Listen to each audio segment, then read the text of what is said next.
Hello everyone, আজকে আমি নিয়ে চলে এসেছি আপনাদের সঙ্গে শেয়ার করব বলে 2 টায়ার একটি কেক ডেকোরেশন। এই কেকটা আমাকে অর্ডার দিয়েছিলেন আমারই একজন রিপিট কাস্টমার, তার বেবি বয়ের 2 বছর বার্থডে উপলক্ষে। তো সেটাই আজকে আমি আপনাদের সঙ্গে শেয়ার করছি।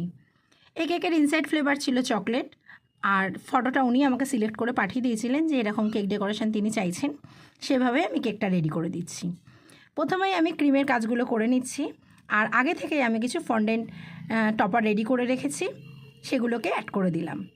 তো আজকে আমার কেকটা হয়ে গেছে রেডি একদম। তো কেমন হয়েছে আপনারা আমাকে জানাবেন, ভালো লাগলে একটা লাইক করে দেবেন। আজকের মতন তাহলে টাটা।